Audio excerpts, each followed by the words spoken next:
என் பெயர் கார்த்திக். என் நெருங்கிய நண்பன் ராகவ். சிறுவயதிலிருந்தே நாங்கள் ஒன்றாக படித்து வளர்ந்தோம். ராகவ் என்னை விட சற்று இளையவன் என்றாலும் அவன் என் சிறந்த நண்பன். நான் எப்போதும் ராகவ் வீட்டுக்கு சென்று வருவதுண்டு. ராகவின் அம்மா மலர்வழி மிகவும் அழகாக இருப்பார். தன் வயதை விட பாதியாக தோற்றமளிக்கும்படி தன்னை மிக சிறப்பாக பராமரித்து வந்தவர். அவர் அழகாக இருப்பதுடன் பொத்துடனர்ச்சியுடனும் இருப்பார். எனக்கு அவரை பார்த்ததுமே மிகவும் பிடிக்கும். ஆனால் நண்பனின் அம்மா என்பதால் நான் எதையும் வெளிகாட்டாமல் இருந்தேன். பல வருடங்கள் இப்படியே ஓடின. ஒரு நாள் மாலை சுமார் 7 மணி அளவில் மலர்வழியிடமிருந்து எனக்கு திடீரென ஒரு அழைப்பு வந்தது. கார்த்திக், எனக்கு ஒரு உதவி செய்ய வேண்டும் என்றார். சொல்லுங்க அத்தை என்றேன். நான் இப்போதுதான் வீட்டிற்கு வந்தேன். குளியல் அறைக்கு சென்றபோது கால் தவறி கீழே விழுந்துவிட்டேன். வளர்த்த அடிபட்டிருக்கிறது. ராகவின் அப்பா அவசரமாக வெளியூர் சென்று விட்டார். ராகவும் சென்னையில் இருக்கிறான். என்னால் கொஞ்சமும் நகர முடியவில்லை. எப்படியோ தவழ்ந்து ஹால் வரை வந்துவிட்டேன். எனக்கு பயங்கரமா வலி இருக்கிறது.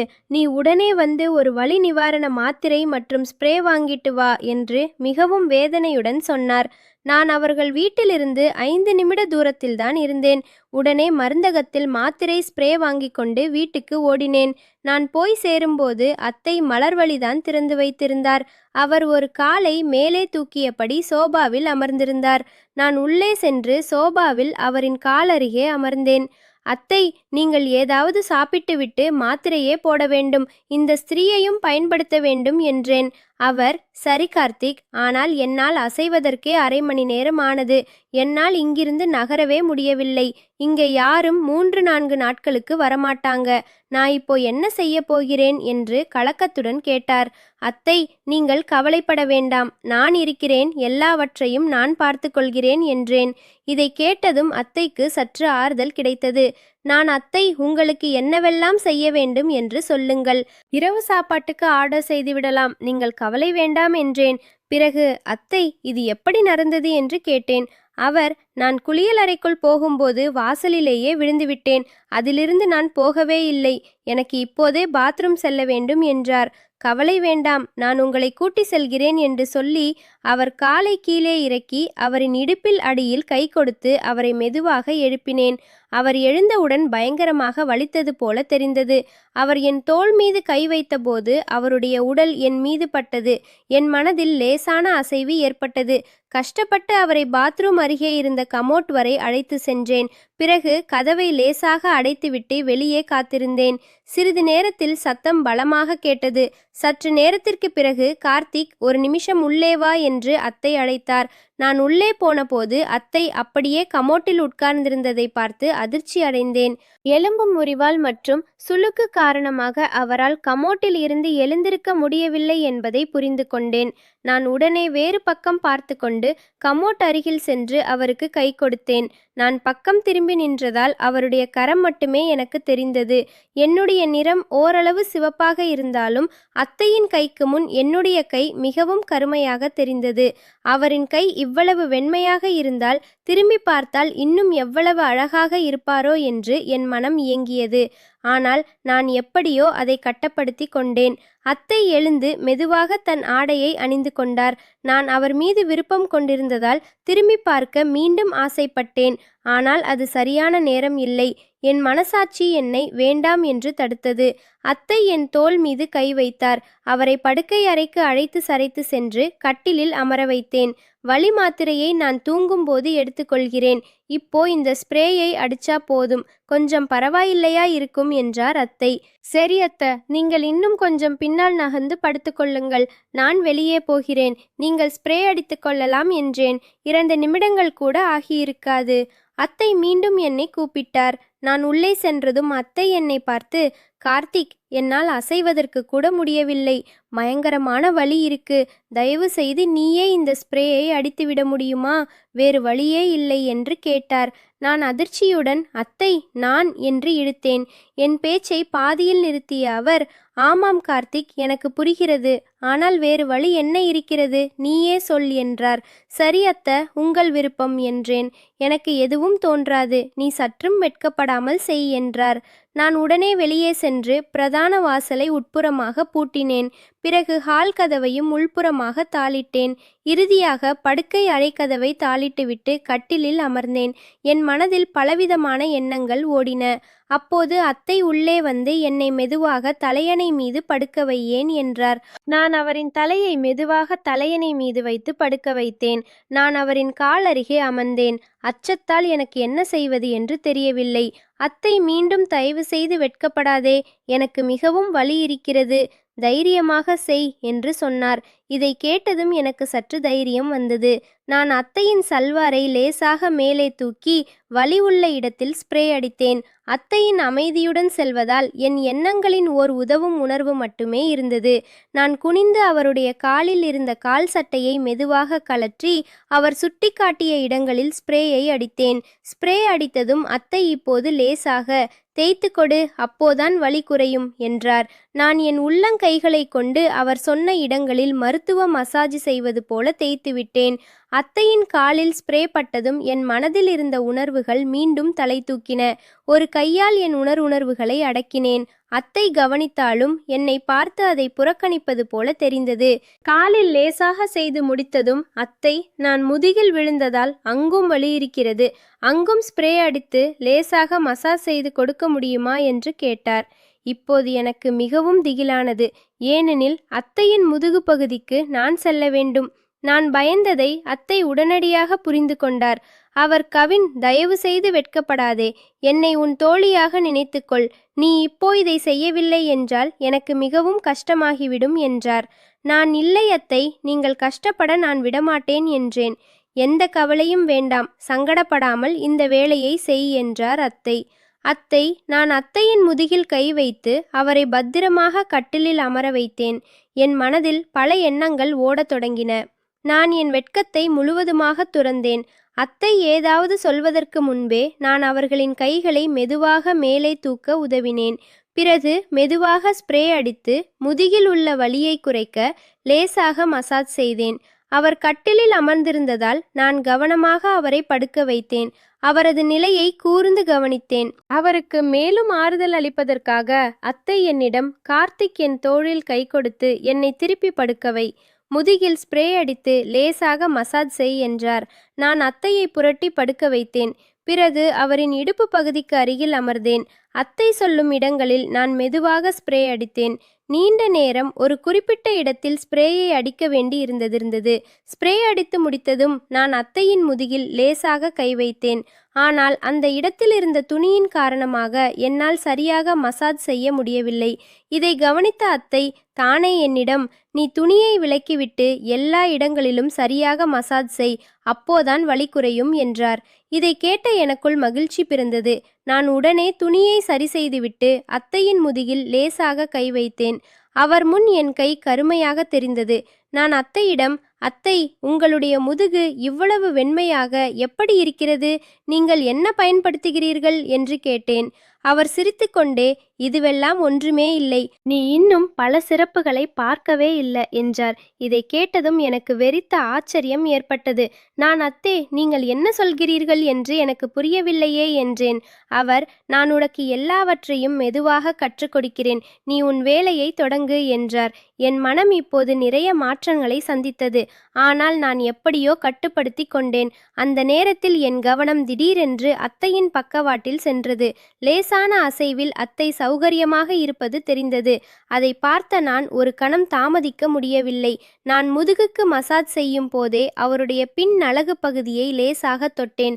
5 நிமிடங்களுக்கு பிறகு அத்தை, நான் திரும்பி படுத்திருக்கிறேன், என் கால்களிலும் லேசாக மசாஜ் செய் என்றார். நான் இப்போது அத்தை முழங்கால் அருகே சென்று அமர்ந்தேன்.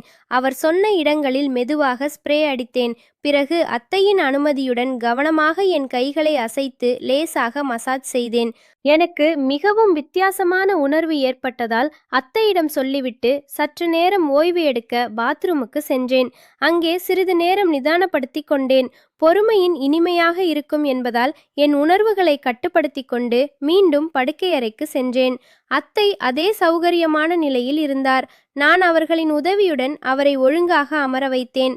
அத்தை, நான் இப்போ ரெஸ்ட் எடுக்கிறேன், அதுவரை நீட்டினருக்கு ஆர்டர் செய் என்றார். நான் உணவு ஆர்டர் செய்தேன். அத்தை என்னிடம் அவரின் அலுவல் இல்லாத சௌகரியமான கவனி அலமாரியிலிருந்து எடுத்து தர சொன்னார். ஸ்ப்ரே அடித்து மசாஜ் செய்ததால் அவருக்கு இப்போது நல்ல ஓய்வு கிடைத்தது. நான் அத்தையை பத்திரமாக எழுப்பினேன். அப்போது, அத்தை, பார் கார்த்திக், நீ இப்போது எல்லாவற்றையும் பார்த்துவிட்டாய். எனவே நீ எதற்கும் வெட்கப்பட வேண்டாம். நானே சங்கடப்படவில்லை என்றாள். நீயும் சங்கடப்படக்கூடாது என்றார். அவர் ஏன் இப்படி சொல்கிறார் என்று எனக்கு புரியவில்லை. நான் அத்தையிடம் கேட்டபோது, அவர் இன்னும் 2-3 நாட்களுக்கு எனக்கு உன் உதவி தொடர்ந்து தேவைப்படும், வேறு வழி இல்லை. அதனால் இப்போது தயவு செய்து என் சௌகரியமான கவனை எனக்கு மாட்டிவிடு. ஏனென்றால் இரவில் அது இல்லாமல் தூங்க முடியாது என்றார். இதை கேட்டதும் நான் மிகவும் மகிழ்ச்சி அடைந்தேன். உண்மையில் நான் பின்னால் சென்று அத்தையின் ஆடையின் இணைப்பை அவிழ்த வேண்டியிருந்தது. ஆனால் இப்போது நான் தைரியமாக அத்தையின் முன் நின்றேன். நான் மெதுவாக என் கைகளை அத்தையின் ஆடையின் பின்புறம் செலுத்தி அவர் அணிந்திருந்த கவனை அவிழ்த்து அதை சரியாக மடித்து கட்டிலில் வைத்தேன். இது எனக்கு ஒரு கனவு போல தோன்றியது. அத்தை மழலர் வழி அத்தனை சௌகரியமாக எந்த சங்கடமும் இன்றி படுத்திருந்தார். நான் ஒரு கணம் அப்படியே நின்று அவருடைய முகத்தை வைத்த கண் வாங்காமல் பார்த்தேன். அத்தைக்கும் நான் பார்ப்பது புரிந்தது. ஆனால் அவர் எதுவும் பேசவில்லை. நான் என் மனம் நிறைய அவர் அழகை பார்த்துவிட்டு பிறகு அவருடைய சௌகரியமான கவனை அவருக்கு ஒழுங்காக அணிவித்தேன். அத்தை, நீங்கள் இப்போ ஓய்வு எடுங்கள், இன்னும் கொஞ்ச நேரத்தில் சாப்பாடு வந்துவிடும் என்றேன். உடனே அத்தை எனக்கு மீண்டும் பாத்ரூம் போக வேண்டும் என்றார். நான் அத்தையை கமோட் வரை அழைத்துச் சென்றேன். அத்தை கமோட்டியில் அமர்ந்ததும் நான் வழக்கம் போல கதவை திரும்பி நின்றேன். ஏனென்றால் நான் மறுபடியும் அவருக்கு உதவ வேண்டியிருக்குமே. சில கடங்களில் அத்தையின் குரல் கேட்டது.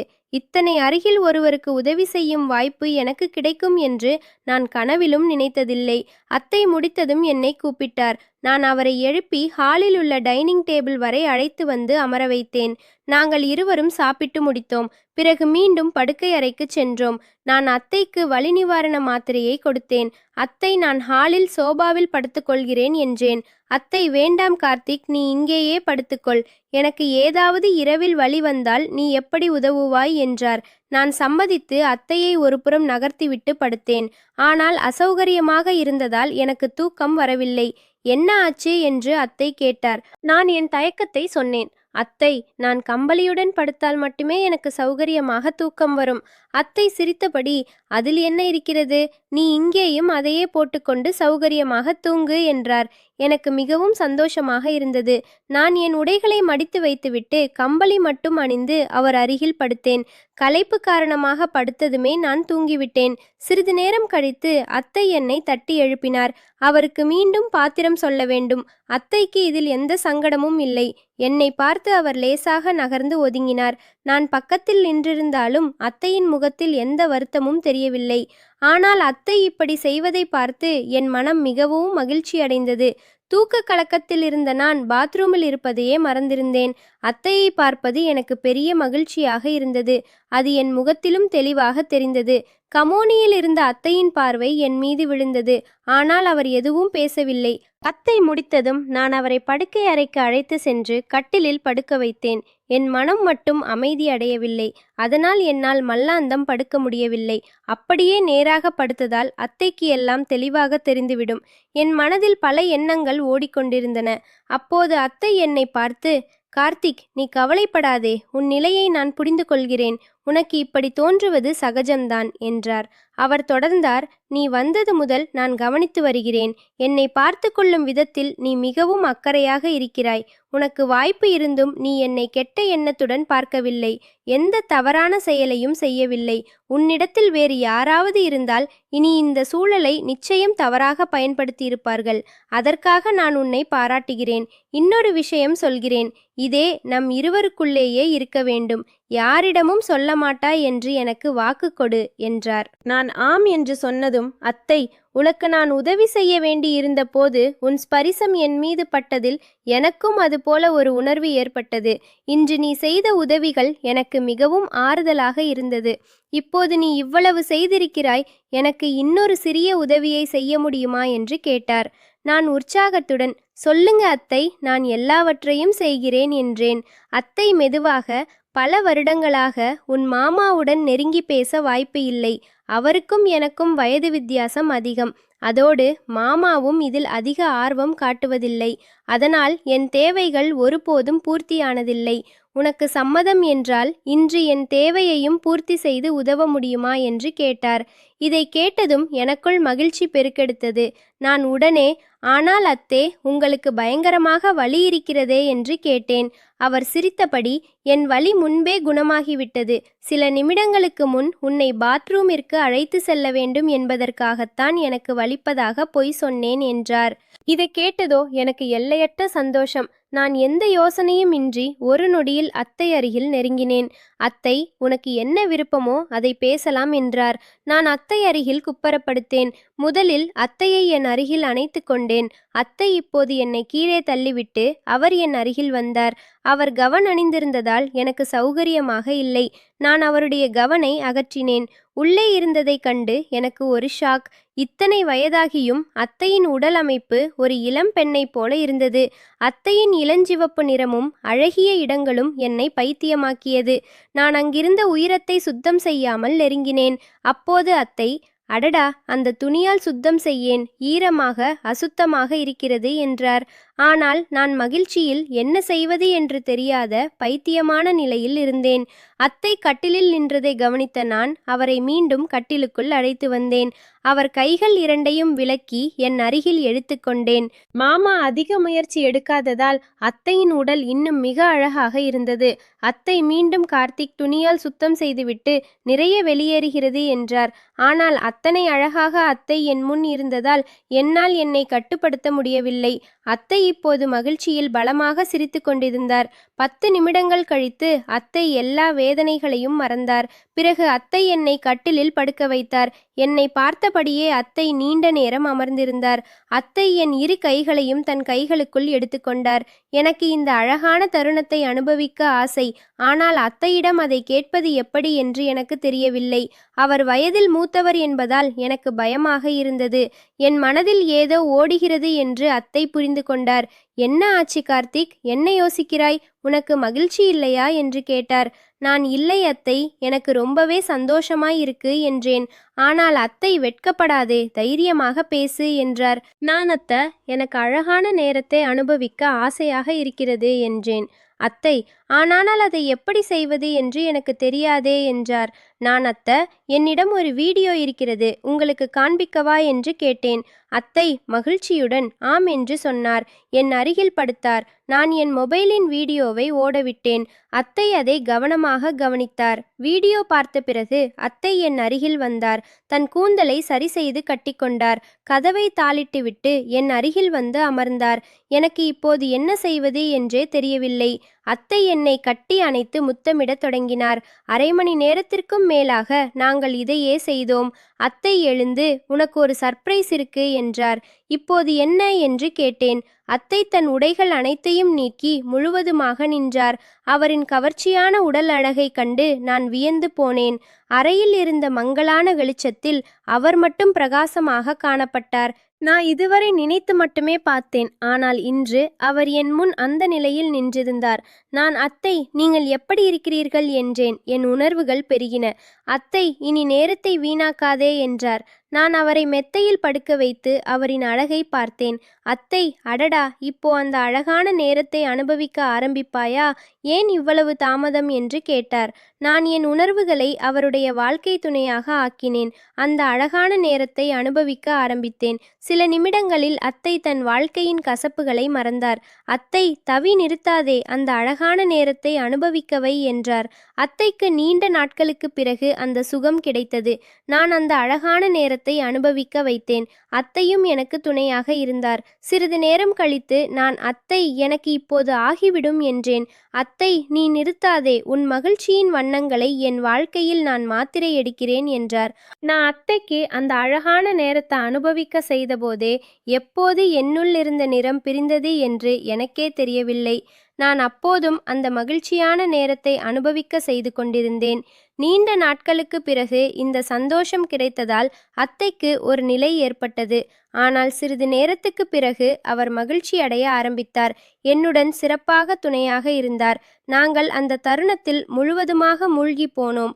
ஒருவருக்கொருவர் இன்பம் அழுத்து கொண்டிருந்தோம். அத்தையின் உற்சாகம் மேலும் அதிகரித்தது. இப்போது அவரே எனக்கு பல வழிகளில் இன்பம் அளித்து கொண்டிருந்தார். அவரின் முகத்தில் ஒரு திருப்தி தெரிந்தது. அத்தை மிகவும் மகிழ்ச்சியாக காணப்பட்டார். அவரின் முகபாவம் மாறிக்கொண்டே வந்தது. மெதுவாக அவரின் பிடி வலுவடைந்து அவர் அமைதியானார். நான் அங்கே முழுமையான கட்டுப்பாட்டை எடுத்து என்னுடைய அசைவுகளை அதிகப்படுத்தினேன். சிறிது நேரத்தில் எனக்கு சொர்க்கத்தில் இருப்பது போல தோன்றியது. அந்த நெருக்கம் நெருங்கி வந்தபோது நான் என்னை இழந்தேன். அவருடைய வாழ்க்கையில் ஆனந்தத்தின் வண்ணங்களை தெளித்தேன். எனக்கு சொர்க்கத்தில் இருப்பது போல தோன்றியது. தலை ஒருவிதமாக லேசாக இருந்தது. மன அழுத்தம் எல்லாம் நீங்கி ஒருவிதமான திருப்தியும் இன்பமும் இருந்தது. அத்தையின் முகத்தில் எல்லையற்ற மகிழ்ச்சியும் ஆனந்தமும் தெரிந்தது. அவர் அமைதியாக சிரித்து கொண்டிருந்தார். அவர் என் தலைமுடியே அன்புடன் தடவி கொடுத்தார். உண்மையில் கார்த்திக் இன்றைய வாழ்க்கையில் மிக அற்புதமான இன்பத்தை கொடுத்திருக்கிறாய். இப்படிப்பட்ட இன்பமும் திருப்தியும் எனக்கு இதுவரை கிடைத்ததில்லை. உண்மையிலேயே கார்த்திக், நீ பார்ப்பதற்கு சிறியவனானால் உன் வீரம் மிக அதிகம். பலத்தின் உன் மாமாவை விட நீ 2 மடங்கு என்று கூறினார். நான் அத்தையை பார்த்தபடியே இருந்தேன். அத்தை ஏன் என்னை பார்த்து கொண்டிருக்கிறாய் என்று கேட்டார். நான் முதலாக ராகவுடன் உங்கள் வீட்டிற்கு வந்தபோது இருந்தே எனக்கு உங்களை பிடித்துவிட்டது. ஆனால் நண்பனின் அம்மா என்பதால் நான் உங்களை பார்த்ததில்லை. ஆனால் நான் உங்கள் வீட்டிற்கு வரும்போதெல்லாம் என் பார்வையை தவிர்த்து உங்களை பார்த்தபடியே இருப்பேன். நீங்கள் மிகவும் அழகாக இருக்கிறீர்கள். உங்களை பார்த்தால் 2-3 நாட்களுக்கு என் இரவிலும் பகலிலும் உங்கள் நினைவாகவே இருக்கும். அதனால் நீங்கள் இப்படி முழுவதுமாக என் கண்முன் இருப்பீர்கள் என்று நான் கனவிலும் நினைத்ததில்லை என்றேன். அத்தை சிரித்தார். நான் ஒருபோதும் உன்னை அந்த பார்வையில் பார்த்ததில்லை. ஆனால் இன்று மாலை முதல் நீ என் கட்டாய சூழ்நிலையை தவறாக பயன்படுத்தியிருக்கலாம். ஆனால் நீ ஒரு முறை கூட அப்படி செய்யவில்லை. பாத்ரூமில் நான் உடை மாற்றிய போது கூட நீ திரும்பி பார்த்தாய். உடை களைந்த போதும் திரும்பியே பார்த்தாய். நீ மிகவும் வெட்கப்பட்டாய். அது எனக்கு மிகவும் பிடித்திருந்தது என்றார்.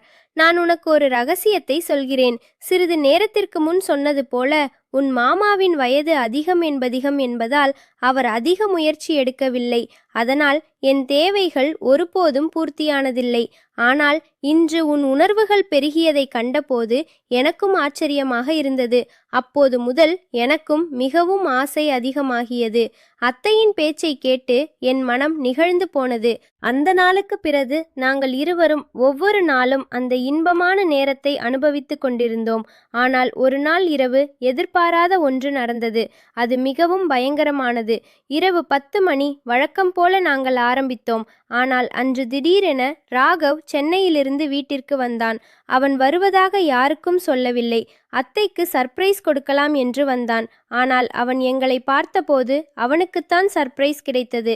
அந்த அவசரத்தில் நாங்கள் உள்ளே கதவை தாளிட மறந்துவிட்டோம். அவன் கதவை தள்ளியதும் அவன் அதிர்ச்சி அடைந்தான். எங்களையே பார்த்து கொண்டிருந்தான். அதன் பிறகு எப்படியோ நான் அங்கிருந்து வெளியேறிவிட்டேன். அடுத்த 8-10 நாட்களுக்கு நான் அந்த பக்கமே போகவில்லை. என் நண்பன் என்னை பற்றி என்ன நினைப்பான் என்று நான் மட்டுமே யோசித்து கொண்டிருந்தேன். ஆனால் ஒரு நாள் நான் தைரியம் வரவழைத்து அவன் வீட்டிற்கு சென்றேன். என் கால்கள் நடுங்கின. படியேறி மேலே போனபோது அங்கே ஒரு பூட்டு தொங்கிக் கொண்டிருந்தது. அதை பார்த்து நான் திகைத்தேன். மாமா வந்திருப்பார் என்று நினைத்து நான் கதவை தள்ளி பார்க்க முயன்றேன். ஆனால் கதவு பூட்டப்பட்டிருந்தது. அதனால் நான் பின்னால் உள்ள ஜன்னல் பக்கம் போனேன். அந்த ஜன்னல் வழியாக நான் அத்தை மலர்வழியுடன் யார் இருந்தார்கள் என்று பார்த்தேன். அதை என்னால் வார்த்தைகளில் விவரிக்க முடியவில்லை. என் கால்கள் நடுங்க ஆரம்பித்தன. எங்கிருந்தோ மொபைலை எடுத்து 2-3 புகைப்படங்களை எடுத்தேன். என் நண்பன் ராகவ் திடீரென வந்து எங்களை பார்த்தபோது நான் பெரும் பதற்றத்தில் அங்கிருந்து எப்படியோ தப்பித்து சென்று விட்டேன். என் மனம் நண்பனின் பார்வையில் நான் எப்படி இருப்பேன் என்று பல நாட்கள் அலைந்தது. சில நாட்களுக்கு பிறகு தைரியம் கொண்டு ராகவ் வீட்டிற்கு சென்றபோது கதவு பூட்டப்பட்டிருந்தது. மாமா திரும்பி வந்திருப்பாரோ என்று நினைத்தேன். ஆனால் நான் பிஞ்சனல் வழியாக பார்த்த காட்சி நான் எதிர்பார்த்ததை விட பல மடங்கு அதிர்ச்சி அளித்தது. அத்தையுடன் இருந்தவர் ராகவா? என் நண்பன் ராகவ் தன் தாயுடன் அந்த நெருக்கமான நிலையில் இருந்தான். அந்த காட்சியை கண்ட என் கால்கள் நடுங்கின. நான் கனவிலும் நினைக்காத ஒரு காட்சி அது. நான் சில புகைப்படங்களை எடுத்துக்கொண்டேன். எனக்கு கிடைத்த மிகப்பெரிய அதிர்ச்சி என்னவென்றால், ராகவ் நகரத்தில் இருந்தது தன் வேலைக்காக மட்டுமல்ல, அவன் பல ஆண்டுகளாக தன் தாயுடன் இந்த பிணைப்பை பேணி வந்திருக்கிறான். நான் பார்த்த அன்று அவன் வந்ததற்கு காரணம், என் மாமா வெளியூர் சென்றிருந்த சமயத்தில் என் மூலமாக மலர்விழியின் தேவைகள் நிறைவேற்றப்பட்டதை அறிந்த ராகவ், தாயின் மீதான பொறாமையாலும் கோபத்தாலும் திடீரென வந்திருந்தான்.